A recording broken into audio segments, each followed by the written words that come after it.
A rusty, blood-soaked chain lay coiled on the grimy counter, a devil's halo in the buzzing fluorescent glare of the garage. The man attached to it, a mountain of leather and ink, his face a roadmap of scars and fury, wasn't asking for help. He was begging.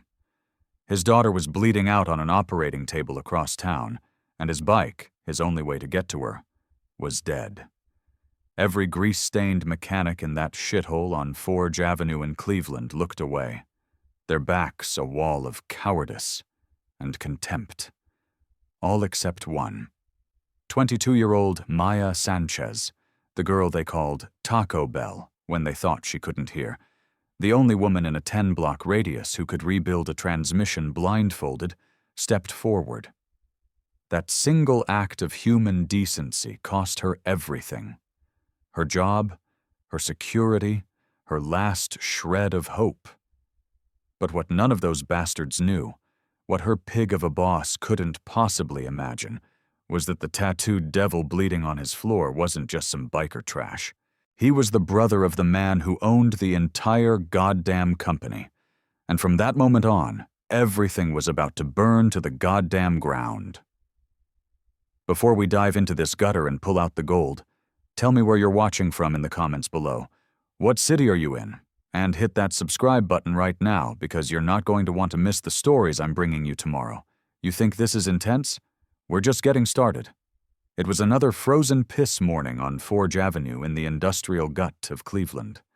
The kind of morning where the air tasted like iron and despair, and the sky was the color of a day-old bruise.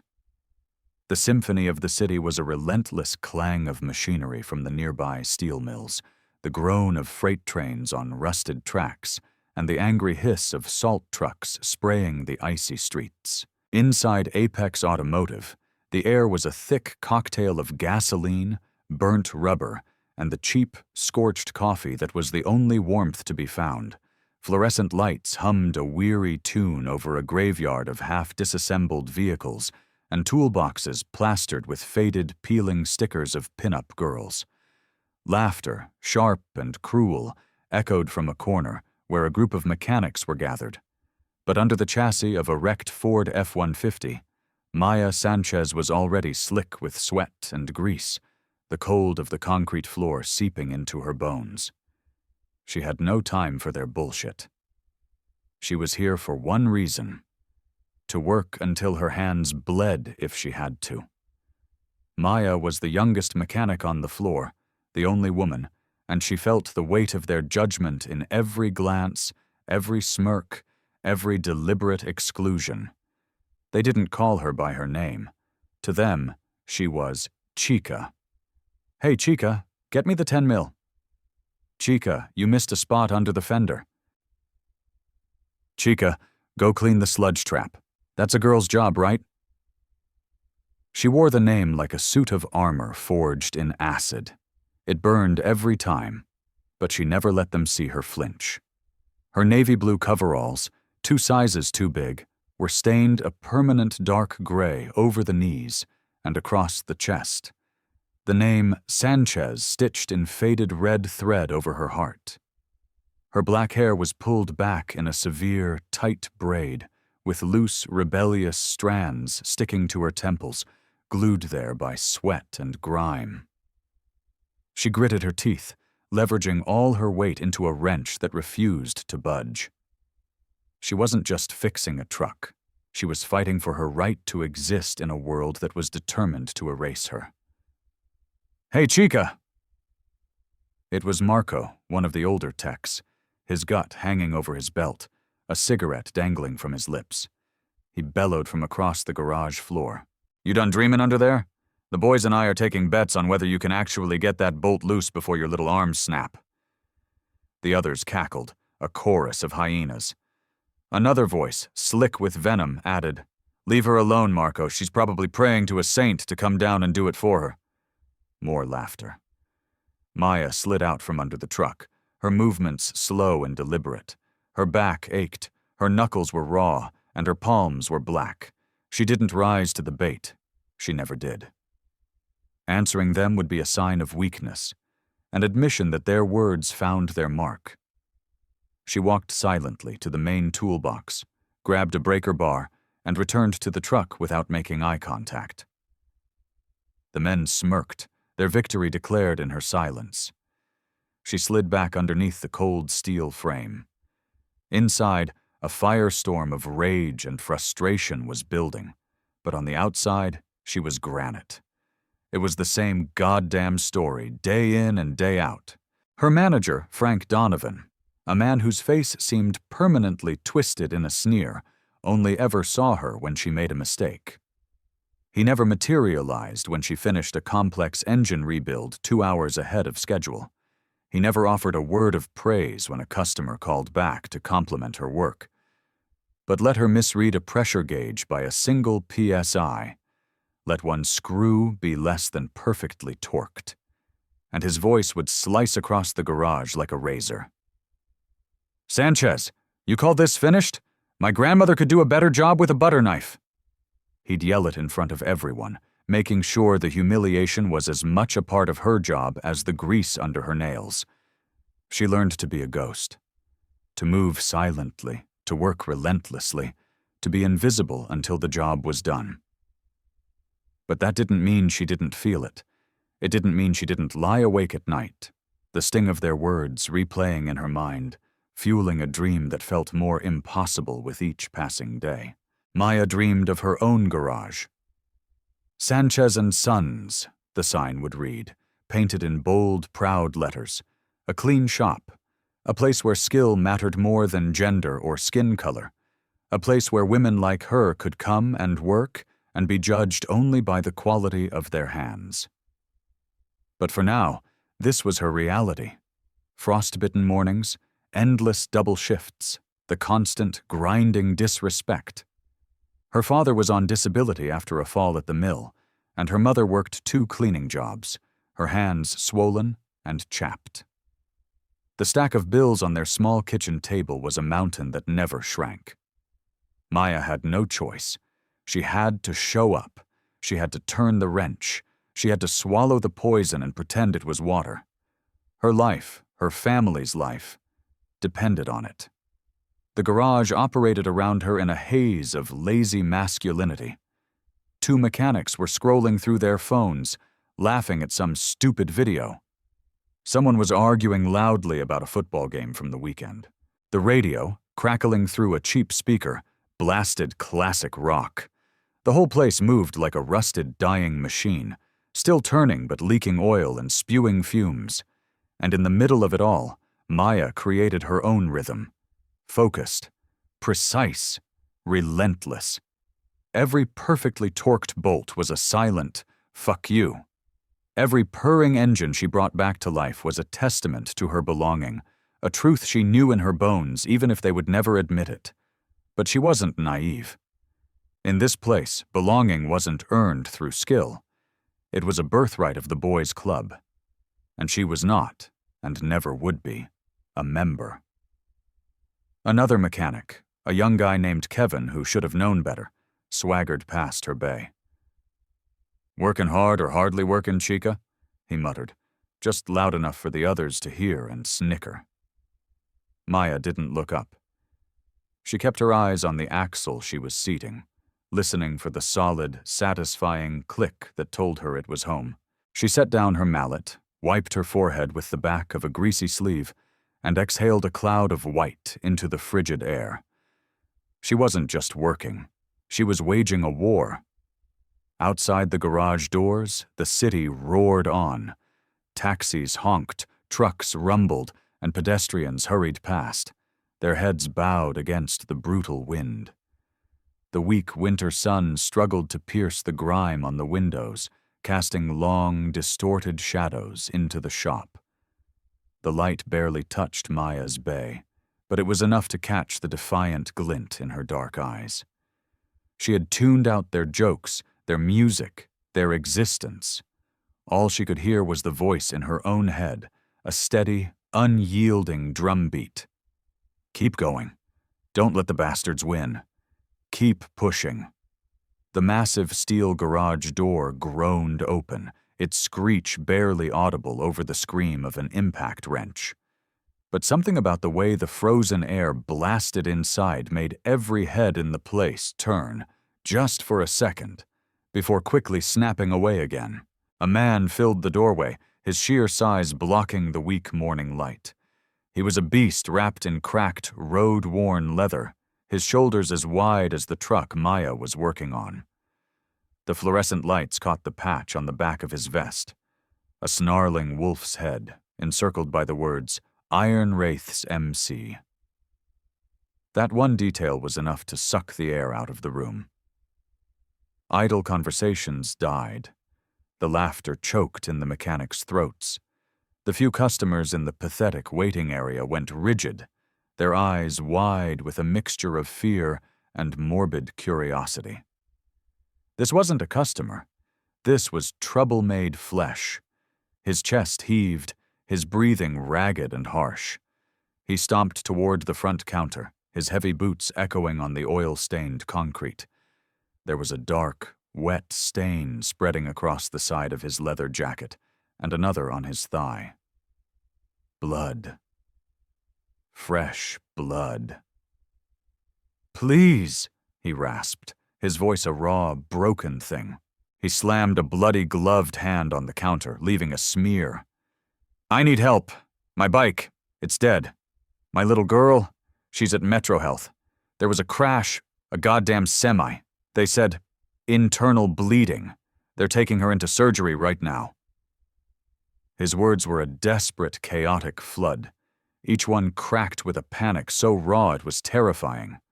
For a heartbeat, the garage was dead silent, the kind of silence that's louder and heavier than any noise.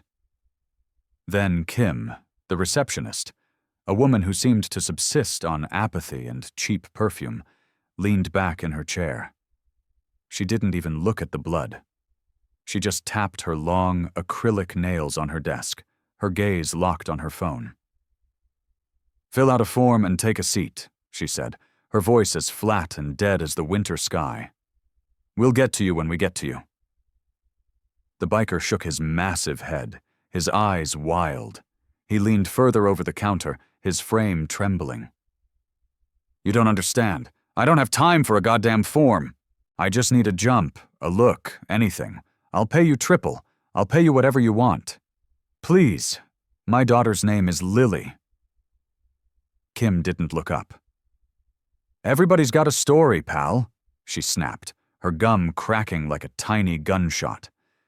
Behind him, a man in a cheap suit, waiting for his oil change, grabbed his wife's arm and whispered, loud enough for everyone to hear, "My God, what is that thing doing here? Let's go." In the corner, another customer, a young man, fumbled with his coffee, stood up and muttered, "Yeah, I'm not sticking around for this." He practically ran out the door, letting it swing shut behind him. The biker's gaze swept the room, catching the averted eyes, the subtle shifts away from him, the way the mechanics suddenly found urgent tasks to perform.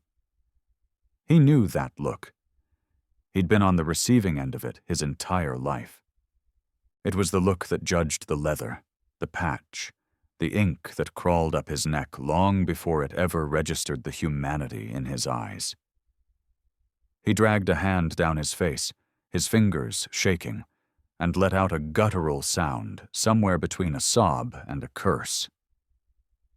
"Please," he whispered, his voice breaking. "She's only 8 years old.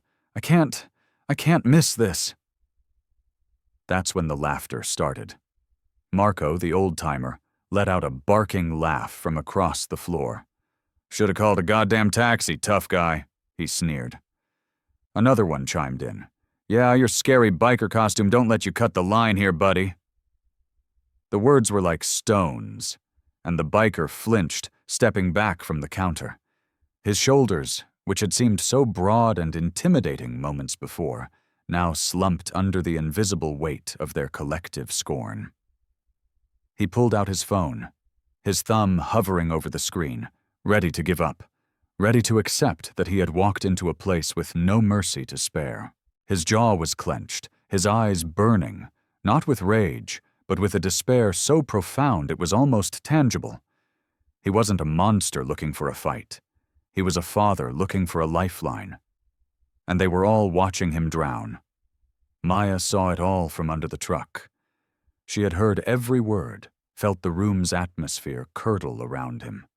She saw the raw terror in his eyes, the way his hand trembled as he held his phone. She recognized that look, the look of someone being judged, convicted, and sentenced before they'd even had a chance to speak. It was the same look she got at the hardware store, the same dismissal she felt every single day in this very garage. The look that told you that you were less. Her heart hammered against her ribs, a frantic, angry rhythm. The biker's head was bowed, the fight draining out of him. He muttered something so soft only she could have heard it. God, please. Not my little girl. The garage was already moving on, the mechanics picking up their tools, Kim calling out for the next customer, their collective indifference swallowing him whole, rendering him invisible. He was a ghost of a man, a statue of rejection. The message was brutally clear. You are not welcome here. Your pain does not matter here. He took a shuffling step toward the door, his body folding in on itself. People were whispering again. Thug, someone hissed. Probably his own damn fault. His jaw locked, his eyes glassy with unshed tears. He was about to walk out, to be pushed back into the cold by the force of their prejudice, when a voice cut through the noise, calm and clear as a bell. Hey, wait. Every head snapped in her direction. Maya was standing by her workbench, a dirty rag in one hand. Grease streaked her cheek and her coveralls were filthy, but she stood as if rooted to the spot, her spine straight. Her voice hadn't been loud, but it had sliced through their hateful indifference like a razor. The biker froze, his back to her, and slowly turned. His eyes, wary and uncertain, found hers. She took a step toward him. What kind of bike? She asked. The garage fell silent again, but this time it was a silence of pure shock. A ripple of disbelief, then scorn moved through the mechanics. Would you look at that? Marco barked, a cruel smirk spreading across his face. Chica thinks she's a superhero. Another voice joined in. She's gonna get herself hurt playing with the big boys. Someone should tell her. Kim rolled her eyes so hard it was a wonder they stayed in her head. Fucking unbelievable, she muttered. But Maya's eyes never left the bikers. The only thing that mattered was the question hanging in the air between them. Tell me, she said again, her voice steady. The biker blinked, stunned by the simple decency of the question. A Harley, he stammered, his voice hoarse. An old Road King. It won't turn over. I think the ignition's shot. It's right outside. Maya nodded once, already moving. She walked toward him and held out a half-empty bottle of water from her toolbox. You look like you've been through hell, she said. Drink this.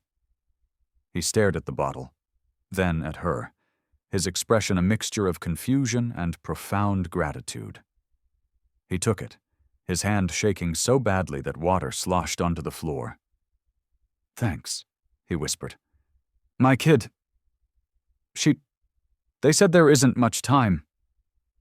Maya was already crouching by the door, peering out at the massive black motorcycle parked at the curb.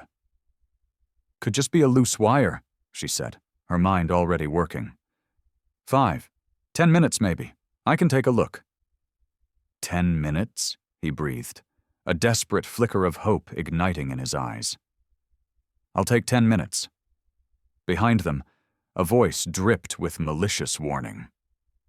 You're making a big mistake, Sanchez. Don't say we didn't tell you so. The laughter that followed was cold and sharp.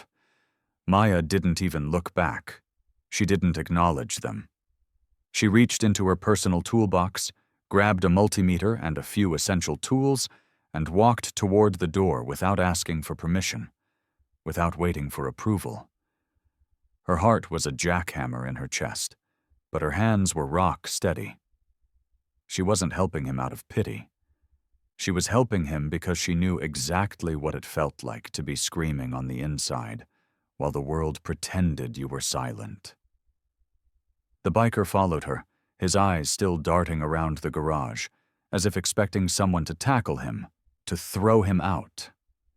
But Maya was already on her knees in the slush and road salt next to the Harley, her fingers expertly prying open a side panel, her focus absolute. It was as if the hostile world of the garage behind her had ceased to exist. For the first time since he had burst through that door, the man felt a sliver of hope. He felt seen. The voices behind her rose, no longer just mocking but laced with genuine threat.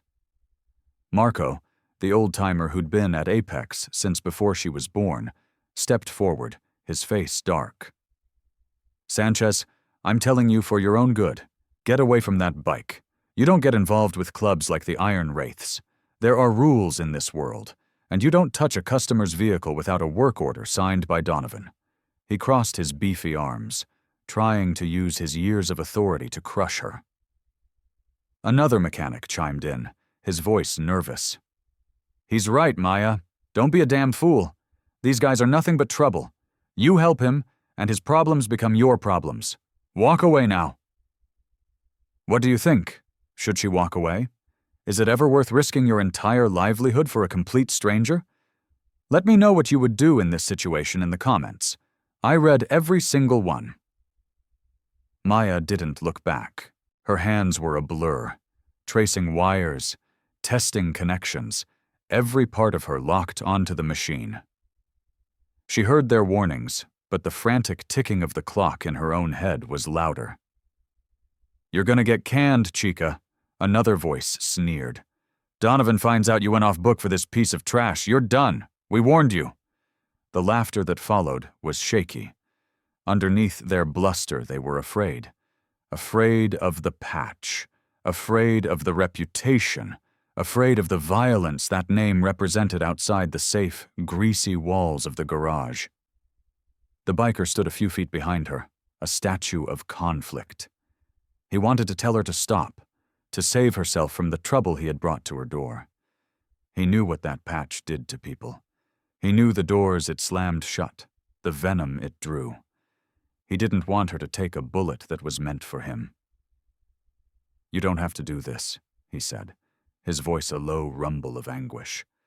She didn't even look up from the engine block. "I do," she answered, her voice even and calm. She found a frayed wire, her fingers moving with practiced ease. "My father taught me that you don't stand by and watch a man bleed. You don't ask for permission to be a decent human being."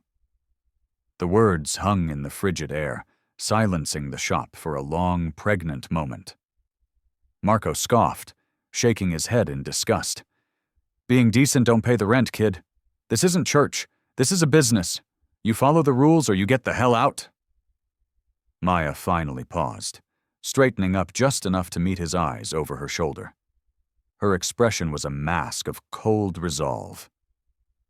"I'm not here to play by your rules. His daughter is in surgery. That's the only rule that matters right now." The biker's throat went tight. He had come here expecting to be spit on, to be thrown out. Instead, this young woman, half his size and with everything to lose, was standing her ground for him without a moment's hesitation. The other mechanics just shuffled their feet, muttering to each other, glancing nervously toward Donovan's office at the end of the hall. No one else dared to help, but no one dared to physically stop her either. They had thrown their warnings, their threats, their fear at her, and she hadn't even flinched. She crouched down again, her fingers working with incredible speed. The biker whispered, almost to himself, "Why are you doing this?" Maya didn't pause. "Because standing there and doing nothing is a choice. It's the worst choice of all. Because I couldn't look myself in the mirror tonight if I let you walk away without even trying." She found the break in the wire, stripped it with her teeth, and twisted the ends together. A small spark jumped. The engine coughed once, a weak, promising sound. Her lips pressed together in concentration. This wasn't just about him anymore. This was for every time she'd been told to stay in her place. Every time her worth had been dismissed. Every rule that had been used to keep her down. Behind her, the warnings hadn't stopped. Donovan's gonna tear her apart. Kids throwing her life away for some lowlife. But Maya's hands kept moving, her resolve hardening into something unbreakable. She wasn't doing this for praise or approval. She was doing it because her conscience wasn't a matter of convenience. She had been taught that when someone falls, you offer a hand. When someone is in pain, you listen. And when someone is begging for their child's life, you damn well try. No job, no rule book, no fear of some asshole manager was strong enough to break that code. The biker swallowed hard, his voice thick with emotion. You're risking everything. Maya's eyes met his, dark and unwavering. Some things are worth risking everything for. And then she hit the ignition. The engine sputtered, caught, and then roared to life, a deep, thunderous V-twin heartbeat that shook the entire garage. The muttering behind her died instantly. The judgment in their eyes didn't disappear, but it was now mixed with a grudging, shocked respect.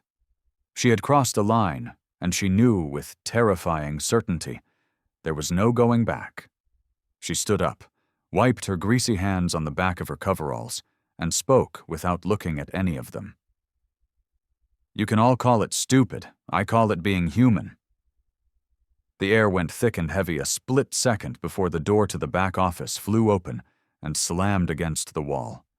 The sound was like a gunshot, and it was followed by a voice that dripped with pure, undiluted venom. What in the ever-loving hell is going on out here? Frank Donovan stormed onto the garage floor, his face a blotchy, furious red.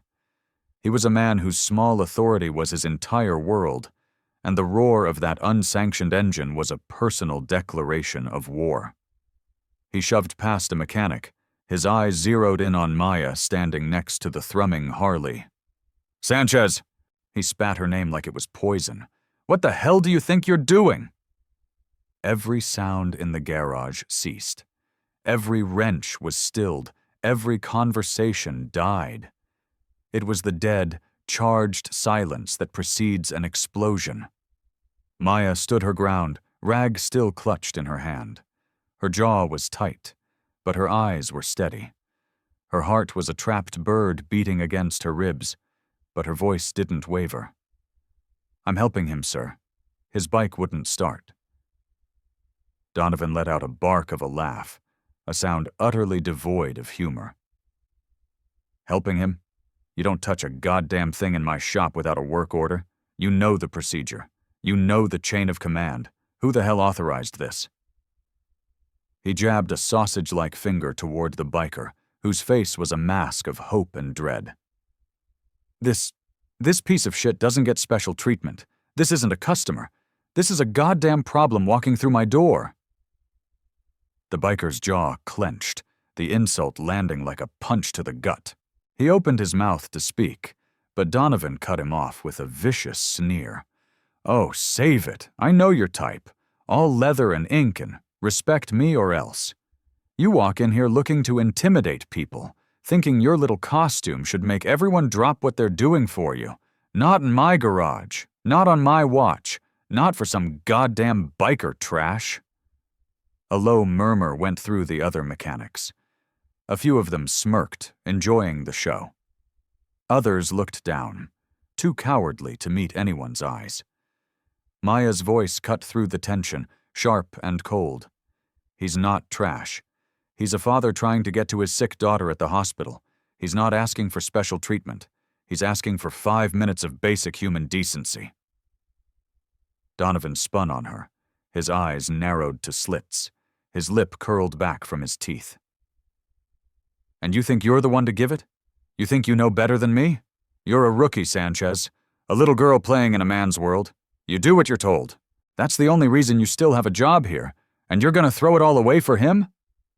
The biker stepped forward, his voice a low, dangerous rumble. You don't talk to her like that. Donovan's head snapped toward him, his face contorting with rage. Or what? Huh? You gonna start something? You and your little gang? You people are all the same? All tough until someone calls your bluff. You think that patch on your back means something in here? It means you're a menace, a parasite, a thug. Each word was a calculated blow, designed to provoke, to humiliate. The biker's fists clenched at his sides, his whole body vibrating with the effort it took not to retaliate. He knew that's what Donovan wanted. One wrong move, and he'd be the aggressor, the monster they all saw him as. For his daughter, he held it back. Maya's own anger burned hotter, the insults feeling as if they were directed at her. She took another step, placing herself slightly between the two men. "That's enough," she said, her voice shaking with a fury she could no longer contain. "You don't know a thing about him. You don't get to stand here and tear him down because you're too scared and small-minded to see past a leather jacket."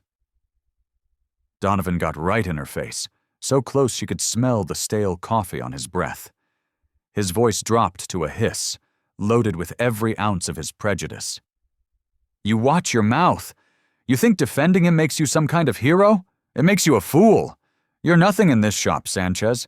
Just a little spick who should be grateful we let you clean the toilets. You will never be anything more." The garage froze. The silence was absolute, suffocating. Every eye was locked on them. Someone coughed nervously. Maya felt the blood drain from her face, her stomach twisting into a knot. He had gone there. He had unsheathed the ugliest blade he had. But she would not bleed for him. Her spine turned to steel. Her voice came back, steady, defiant, and loud enough for everyone to hear. "I earned my place here. With every bolt I've turned, every engine I've rebuilt, every goddamn hour of overtime I've put in. And I am not going to let you tell me I don't belong because I'm a woman or because my last name is Sanchez. You don't get to decide my worth. Not you, not ever." Donovan's face went purple. "You want to talk about worth? Fine. As of this second, you're worth nothing to me. Pack your shit. You're fired. Get the hell out of my shop." The words hit her like a physical blow, knocking the wind out of her lungs. But she didn't crumble. She didn't cry or beg. She just stared at him, her eyes locking with his, refusing to give him the satisfaction of breaking her. The biker's voice cut in, raw and desperate. "Don't do this to her. She did nothing wrong. She was the only one here with any goddamn heart. Fire me, ban me, but don't punish her for doing the right thing." Donovan laughed, a triumphant, ugly sound. "I don't owe you a damn thing, biker. You brought this on her. You walked in here and contaminated my shop. Now get out, both of you, before I call the cops and have you both thrown out for trespassing." The biker's jaw was a knot of granite, his body trembling, but he held his ground. He looked at Donovan with cold, hard clarity. "You don't see people," he said, his voice flat. "You just see targets for your own hate."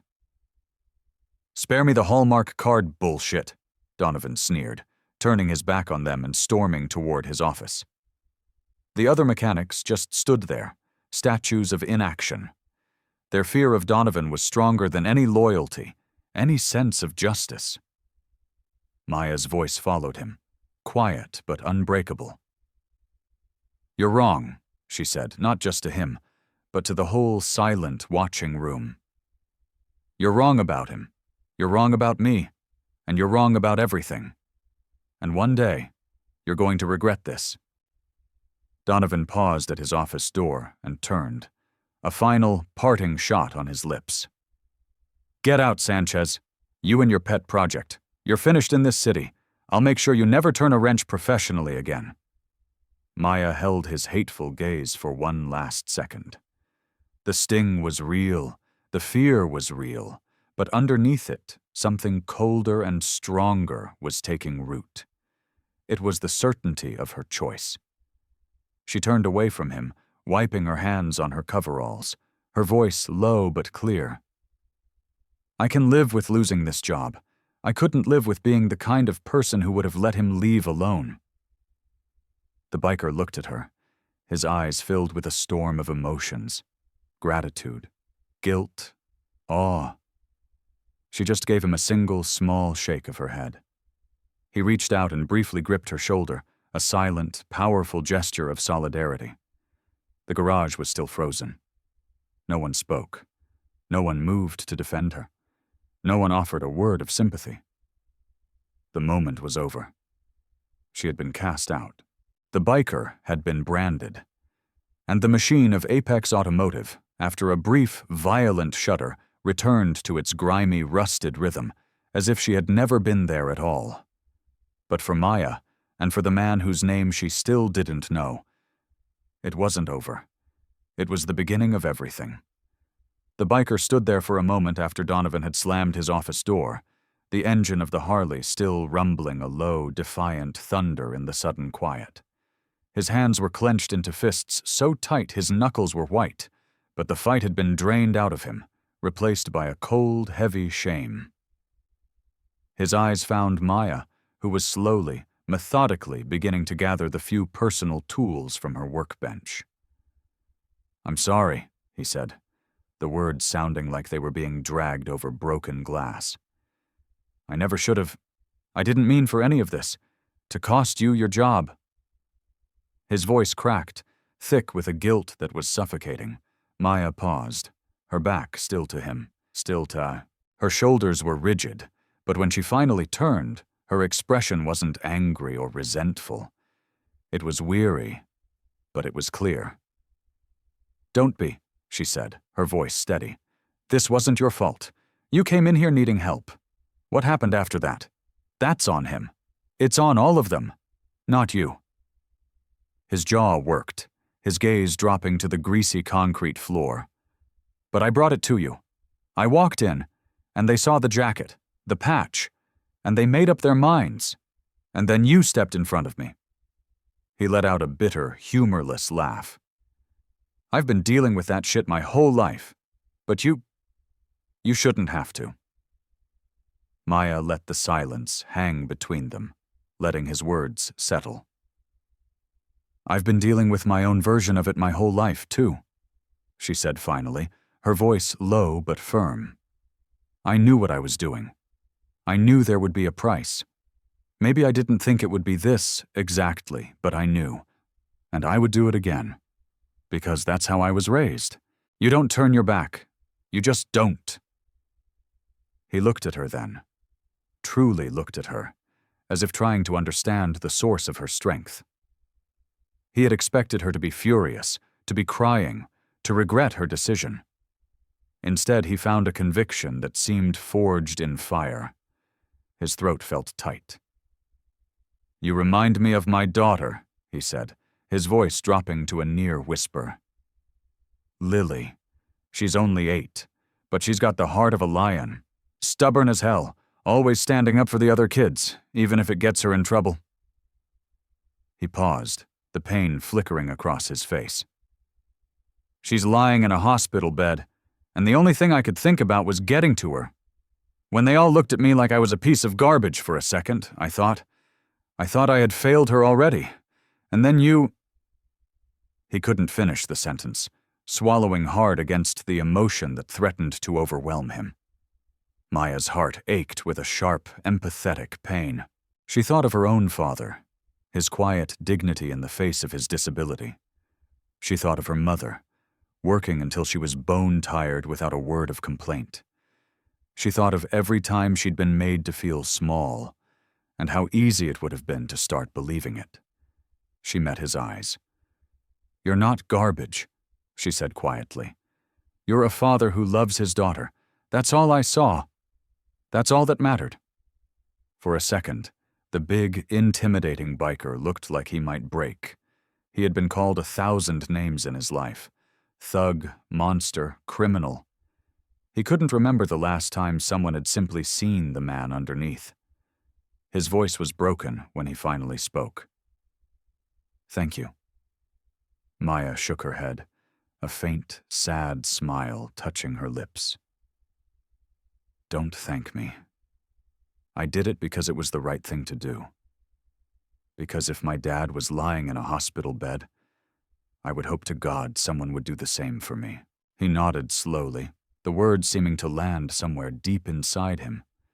He looked at her with a raw respect that transcended their surroundings. "You've got more guts than this entire garage combined," he said. "They'll never say it, but they know it." A lump formed in Maya's throat. She glanced around the shop. The mechanics were back to work, pretending not to watch them. Kim was filing her nails. No one met her eye. They would remember her as the fool who got fired. But standing here, with this stranger looking at her like she was a warrior, it was enough. She took a slow breath, the weight of the day settling on her, but not crushing her. "I can live with losing the job," she repeated, more to herself this time. "But I couldn't live with becoming one of them. I'd rather carry the weight of being fired than the weight of being a coward." He closed his eyes for a moment, letting her words wash over him.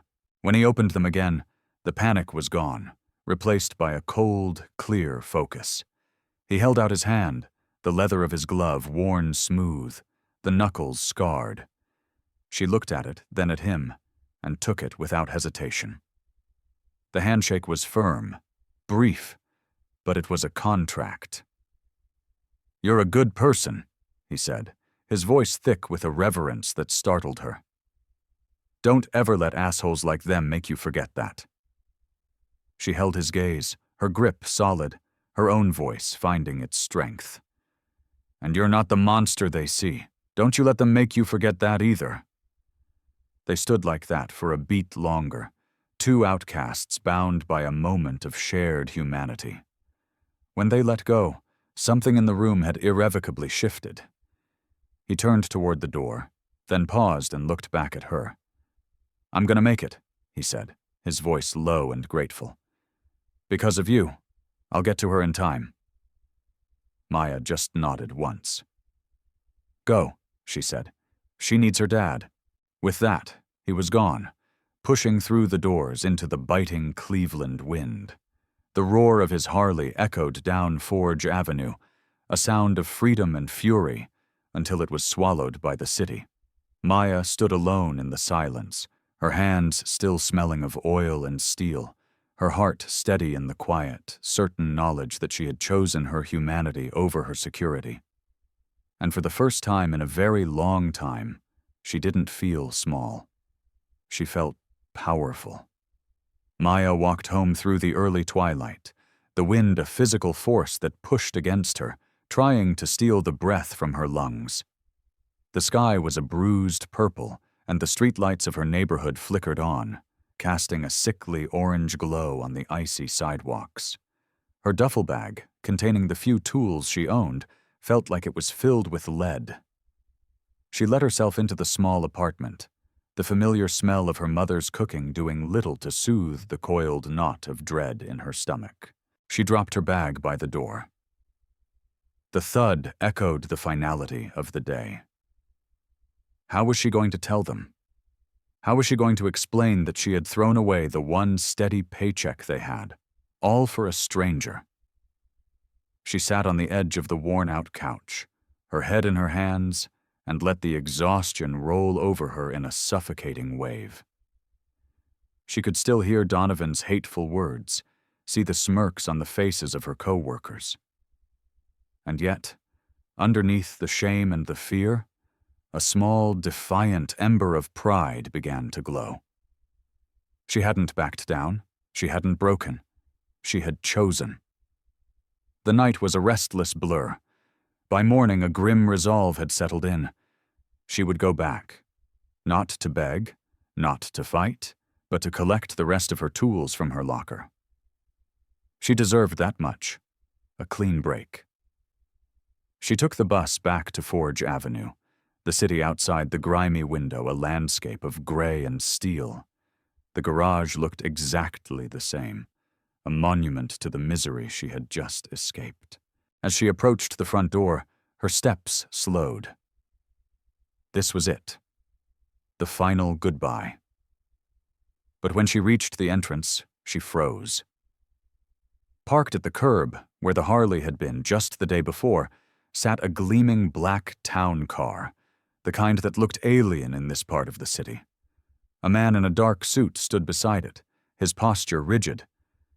As she got closer, he looked directly at her and spoke, his voice polite but firm. "Ms. Sanchez?" Her heart leaped into her throat. "Yes?" "Mr. Thorne will see you now," he said, opening the rear door of the car. Her mind raced. Thorne? She didn't know anyone named Thorne. This had to be a mistake, or worse, a trap, some new, elaborate humiliation orchestrated by Donovan. "I think you have the wrong person," she said, taking a step back. "Maya Sanchez, aged 22, fired yesterday from Apex Automotive for insubordination," the driver recited, his tone unchanging. "There is no mistake. Please, get in the car." 1,000 alarm bells were screaming in her head, but something in his professional demeanor, something in the sheer strangeness of it all, made her comply. She slid into the plush leather interior. The door closed with a silent, heavy thud, sealing her off from the world she knew. The car pulled away from the curb, not toward her home, but toward the towering skyscrapers of downtown Cleveland. The ride was silent and agonizingly long. They pulled up in front of a massive glass and steel tower, a building that scraped the clouds. The driver led her through a marble lobby, past a security desk, and into a private elevator that shot upwards with breathtaking speed. The doors opened directly into a sprawling corner office. The entire city of Cleveland spread out below them, a miniature world viewed from the heavens. At a vast mahogany desk sat a man in a perfectly tailored suit. He was sharp, impeccably dressed, and radiated an aura of calm, lethal power. He looked up as she entered, his eyes analytical and intelligent. "Ms. Sanchez," he said, his voice smooth as silk. "I'm Marcus Thorne. Thank you for coming." Before she could respond, a side door opened, and the biker from yesterday walked in. He was out of his leather, dressed in simple jeans and a dark Henley that stretched across his broad chest. The tattoos on his arms and neck were even more vivid without the jacket. He looked cleaner, less wild, but the intensity in his eyes was unchanged. He met her gaze and gave her a slow, deliberate nod. Maya's head was spinning. She looked from the biker to the CEO, trying to make the pieces fit. I don't understand," she stammered. Marcus Thorne gestured to a chair. "Please, sit." He waited until she had, then leaned forward, his hands clasped on the desk. "Yesterday, my brother walked into one of my garages. He was treated like a piece of garbage by men who work for me. They judged him, they mocked him, and they turned him away when he was in the middle of the worst crisis of his life." He paused, his gaze locking onto hers. "Everyone, that is, except you." The word hit her like a physical shock. Brother. This polished, powerful CEO was the brother of the biker she had helped. She stared at the biker, whose name she still didn't know, and he just shrugged, a faint, wry smile on his lips. "My name's Jax," he said, his voice a low rumble. "Jax Ryder?" Marcus continued, his tone hardening. "Jax and I built this company together, from a one-bay garage in a bad neighborhood. We had nothing but grease under our nails and a code. The code was simple. You help people. You don't judge. You do the right thing, always. I may wear a suit now and he may still wear leather, but that code is the foundation of everything I own." His eyes turned to ice. "And yesterday, your manager, Frank Donovan, took a piss all over it." Maya's breath caught in her throat. "You didn't just help a stranger, Mrs. Sanchez," Marcus said, his voice quiet but intense. "You gave my brother the chance to be with his daughter when she woke up from surgery. You gave my niece her father. You upheld the very code this company was founded on, while my own manager spat on it. You did that, even when it cost you everything." Jax finally spoke, his voice filled with a rough gratitude. "When everyone else saw a thug, you saw a father. People don't do that. Not for guys who look like me. But you did. You didn't even hesitate." The silence in the room was thick with unspoken history, with a bond that went deeper than blood. "As of 7 a.m. this morning, Frank Donovan is no longer employed by this company," Marcus said bluntly. "Prejudice and cruelty have no place here, not on my watch." He slid a thick folder across the desk toward her. "I've reviewed your file. Your work is exemplary. You're one of the best mechanics in our entire Midwest division. Donovan has been burying your performance reviews for years." He tapped the folder. "This is not a job offer, Ms. Sanchez. It's an apology, and it's a correction. We are offering you the position of shop manager at the Forge Avenue location. Full authority, top-tier salary and benefits, and a mandate to burn the old culture to the ground and rebuild it into something that reflects the code we started with." Maya stared at the folder, her mind unable to process the words. Manager. Her own shop. The dream she thought had just been brutally murdered was being handed to her on a silver platter. Her voice was a choked whisper. I don't know what to say." Jax stepped forward, his presence filling the space beside her. "Say yes," he said, his voice rough but certain. "Say yes because you earned it. Say yes because yesterday you were the only person in that whole damn city who acted like a human being." She looked from Jax's intense gaze to Marcus's steady one. Her heart was hammering against her ribs, a wild drum of terror and elation. She reached out a trembling hand and placed it on the folder. She didn't need to open it. Marcus Thorne extended his hand across the desk. His grip was like steel. "Welcome to the front office, Ms. Sanchez." She took his hand, her own grip surprisingly firm. And in that handshake, in that opulent office high above the city, Maya Sanchez felt the world shift on its axis. She wasn't the victim anymore. She was the storm. Donovan did not go quietly into the night. A man like him, whose entire identity was wrapped up in the petty tyranny of his position, couldn't accept being dethroned. He took his firing not as a consequence, but as a declaration of war. The bitterness festered, turning into a black, obsessive rage. From the sad, beer-soaked confines of his apartment, he began to plot his revenge. It started small. Whispers to old contacts in the supply chain. A quiet word to a friendly inspector. He painted Maya as a reckless, inexperienced kid who was in over her head, a diversity hire promoted for appearances, not for skill. He was a master of the backhanded compliment, the well-placed seed of doubt. "She's a sweet girl," he'd say, "but she just doesn't have the experience to run a high-volume shop. It's dangerous." And slowly, insidiously, the poison began to work. Inside Apex Automotive, the atmosphere soured. The initial grudging respect the mechanics had shown Maya after Donovan's firing curdled into a sullen, passive-aggressive resistance. Tools would go missing from her bay. A work order she'd filled out would mysteriously vanish from the system. They'd follow her direct orders, but with a slowness and carelessness that bordered on sabotage. Customers started coming back with complaints.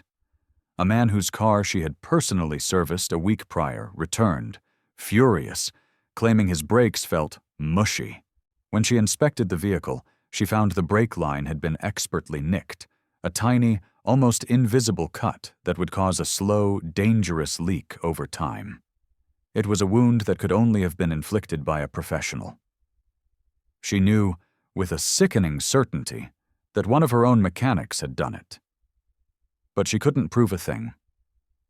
One evening, long after her resentful crew had clocked out, she was alone in the silent garage, poring over inventory sheets that didn't add up, the weight of the world on her shoulders. She heard the familiar rumble of a Harley and looked up to see Jax leaning against the doorframe, his silhouette framed by the fading light. He'd been stopping by every few days, a silent, watchful guardian. "You look like you're carrying a truck on your back," he said, his voice a low gravel. Maya ran a hand through her hair, frustration and exhaustion etched on her face. I feel like it, she admitted. It's like I'm trying to build a house in the middle of a swamp. Every time I lay a foundation, the ground gives way. The numbers are off. The suppliers are suddenly back-ordered, and my own guys are looking at me like I'm the enemy. Donovan? He's not done. I can feel him, like a ghost, poisoning everything he used to touch. Jax's jaw tightened, a muscle flexing in his cheek. Then we stop fighting his ghost, he said flatly. We drag the bastard himself into the light. The next few days were a blur of escalating tension. A false, anonymous tip was sent to OSHA, triggering a surprise inspection that shut them down for half a day. A series of scathing one-star reviews appeared online, all posted within hours of each other, all using similar venomous language about the incompetent new female manager. The whispers among the mechanics grew louder. See? We told you she couldn't handle it. Place is going to hell. Maya felt like she was drowning. She worked harder, stayed later, double-checking every bolt, every invoice, every single detail herself. But it wasn't enough to fight an enemy she couldn't see. Donovan was a cancer, and he was killing her dream from the outside in. She was close to breaking, the thought of failure a bitter taste in her mouth. That night, Jax called her. His voice was different. It was sharp, cold, and utterly devoid of doubt. Be at the shop at 9 a.m. tomorrow, he said, and don't be late. Jax, what's going on? She asked, a knot of anxiety tightening in her stomach. Just trust me, he said, and hung up. The next morning, Forge Avenue woke to the sound of thunder. It wasn't a storm. It was the synchronized roar of nearly 200 motorcycles. They rolled in, one by one, then by the dozen, a river of chrome and steel that flooded the street. Members of the Iron Wraiths, joined by other clubs from across the state, a formidable army of leather and loyalty. They parked in perfect formation, blocking the entire street, their engines idling in a deep, intimidating chorus that shook the very windows of Apex Automotive. People poured out of the nearby warehouses and storefronts, their phones out, recording in stunned silence. This wasn't a joyride. This was a show of force. Maya stepped out of the garage, her heart pounding against her ribs. She saw Jax at the head of the formation sitting on his Road King. He cut his engine, swung his leg over the bike, and stood, every inch the president of his club. His face was a mask of cold, hard fury. What is all this? She whispered as he approached. This, he said, his voice carrying over the rumble of the engines, is how we fight back. He turned to face the growing crowd and the dozens of phones now streaming live. He held up a thick manila folder. Frank Donovan's lies end today, he bellowed. I have proof. I have recordings of him bribing suppliers to cut this shop off. I have sworn statements from former employees he terrorized. I have a witness, one of his own cronies from inside, who is ready to testify that Donovan paid him to sabotage vehicles serviced by Ms. Sanchez. He pointed a finger at a nervous-looking mechanic cowering near the garage entrance, who immediately went pale. A collective gasp went through the crowd. The story had just turned from corporate backstabbing to criminal conspiracy. He tried to ruin her. Jax's voice was a roar of righteous fury. He tried to destroy this business because his fragile ego couldn't handle being replaced by a strong, competent woman. He put lives at risk to settle a score. Jax turned his fiery gaze back to Maya, his voice softening just enough for her to hear. You don't fight lies with silence, he said, his eyes locking with hers. You fight them with a truth so loud it can't be ignored. The truth is, this woman has more integrity in her little finger than that coward has in his entire body. She stood up for a stranger when no one else would. She deserves this city's respect, not its suspicion. And as long as the Iron Wraiths draw breath, she will never, ever stand alone again. As if on cue, the 200 bikers behind him revved their engines in unison, a deafening, explosive roar that echoed off the brick buildings, a primal scream of solidarity, The crowd erupted in cheers. Across town, Donovan was watching a live stream on his laptop, his face turning from red to a sickly gray. His phone began to ring, but he just stared at the screen in disbelief as his carefully constructed web of lies was publicly incinerated. "No," he muttered, his hands shaking. "No, no, no!" A hard, relentless knock rattled his apartment door. "Cleveland PD!" a voice shouted. "Open up!"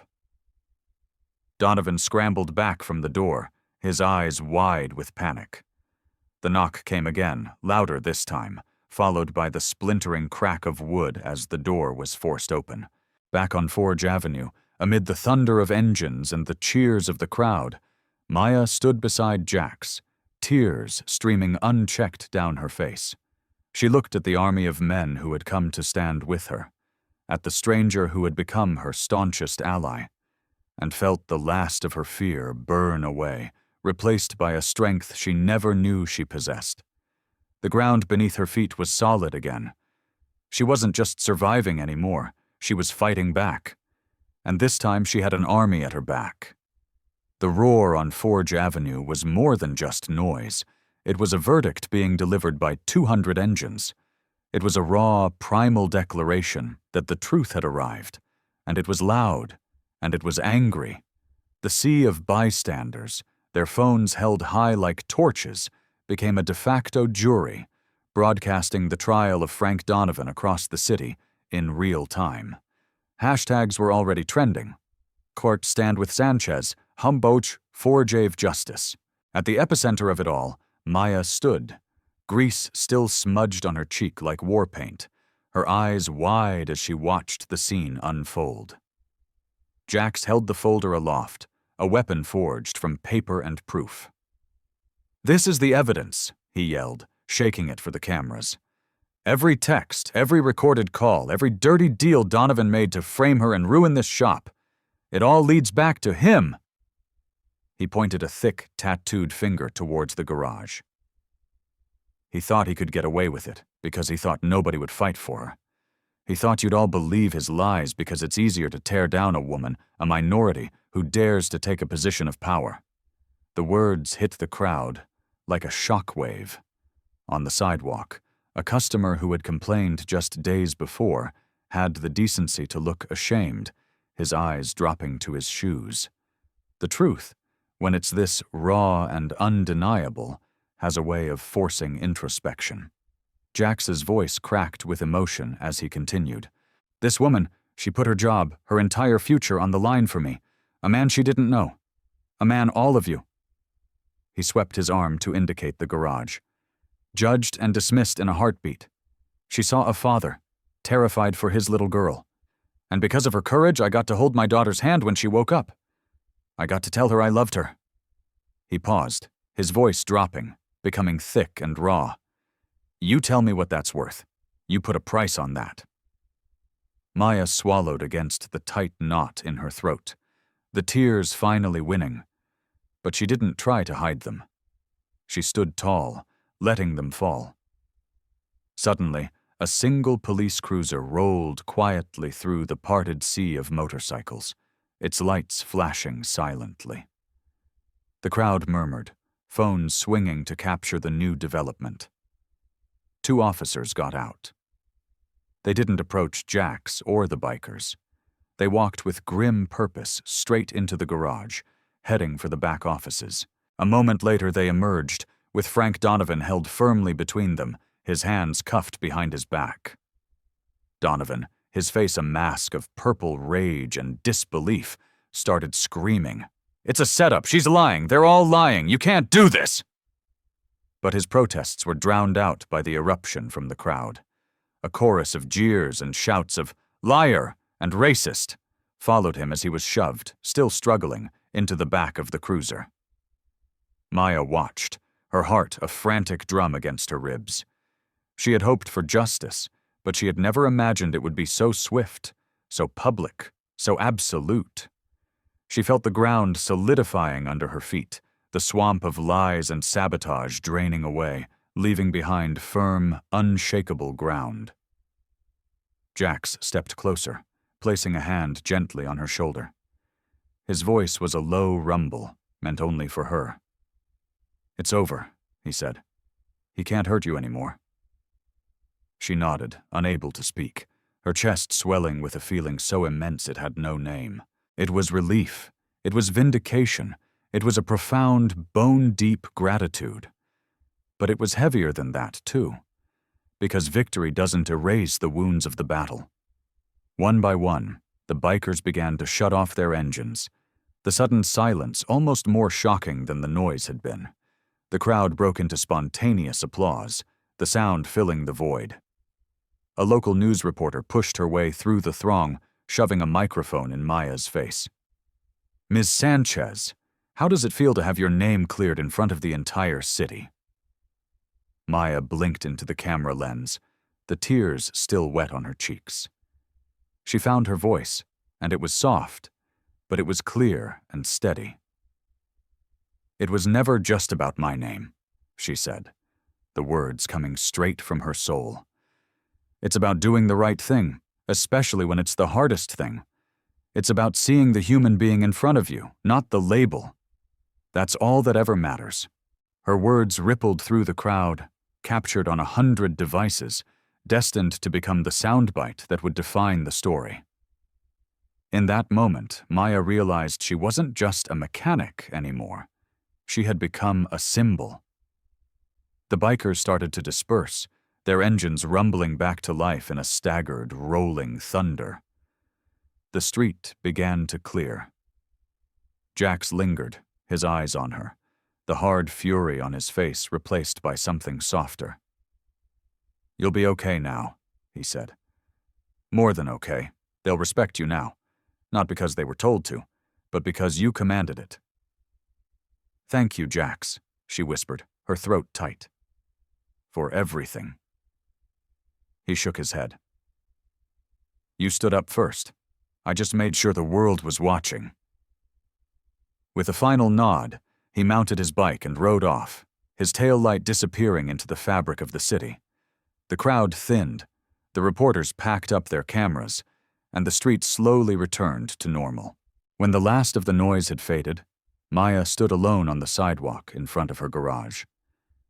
The city hummed around her, but for the first time, she felt its rhythm in her own heart. She had lost a job, only to gain a calling. She had been silenced, only to find a voice that could command an army. As she looked down the long, gritty expanse of Forge Avenue, she knew with absolute certainty that this wasn't the end of her story. It was the first page of a new chapter. The next morning, Apex Automotive was a different place. The air itself felt charged, scrubbed clean of the years of toxic masculinity and resentment. The mechanics, the ones Donovan hadn't implicated in his schemes, moved with a quiet, cautious deference. Their usual swagger was gone, replaced by a wary respect. They met Maya's eyes now, and when she gave an order, they followed it without question or comment. She stood by her new manager's desk in the small, glass-walled office, the keys feeling heavy and foreign in her hand. The silence was broken by the deep, familiar rumble of a Harley. Jax pushed through the front doors, but he wasn't alone. He was flanked by two older bikers, men whose faces were etched with the kind of wisdom that only comes from decades on the road. Their patches were faded, their leather worn like a second skin. They moved with a quiet gravity that commanded the attention of the entire shop. The few customers present fell silent, their eyes wide. The mechanics froze. Jax walked the length of the garage, his boots echoing on the concrete, and stopped in front of her office. He didn't raise his voice. He didn't need to. His words were for her, but the entire room held its breath to listen. "Came to say thank you," he said, his voice a low rumble. "Properly." Maya's throat was tight. "Jax, you don't have to—" He held up a hand, cutting her off. "Yes, I do," he said, his gaze unwavering. "What you did for me, for my Lily, I'll carry that with me until the day I die. You gave me back my daughter. There's no way to repay a debt like that. But I can stand here today and make damn sure you know it mattered. That you mattered."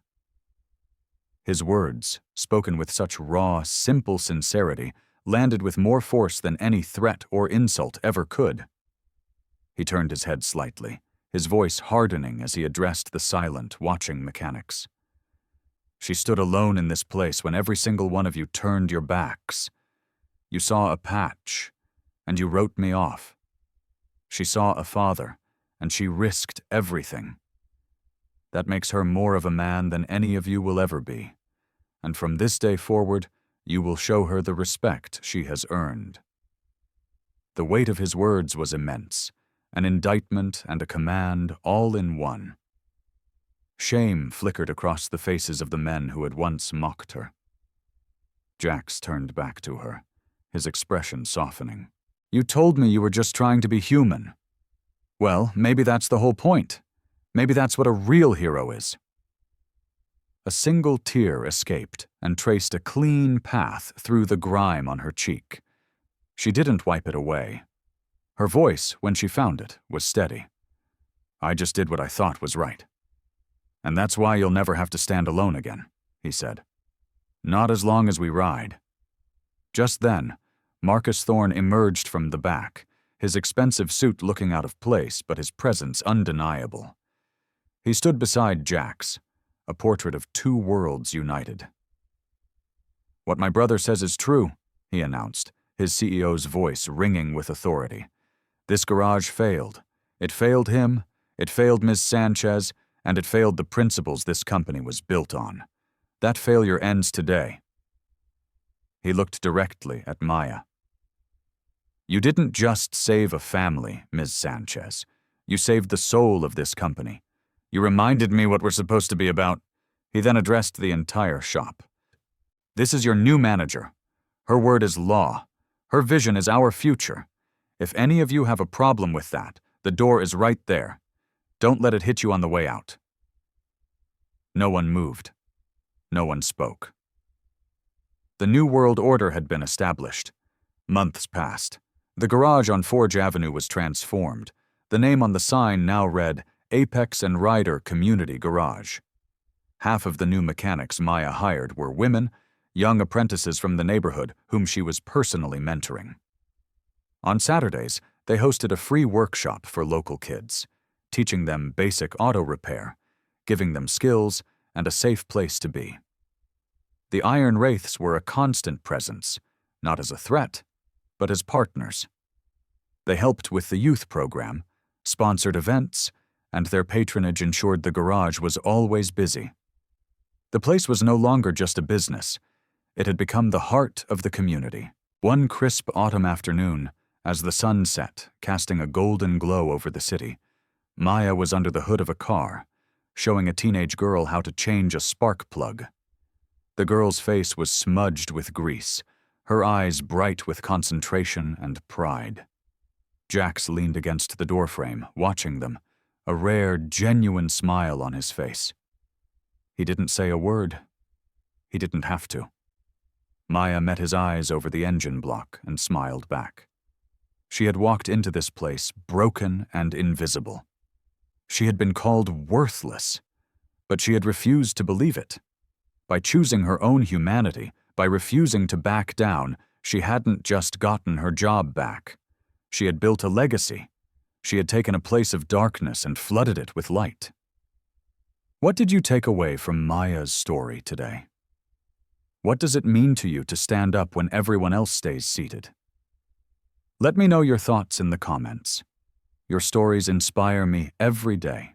Please hit that like button and subscribe so we can continue to share stories that matter.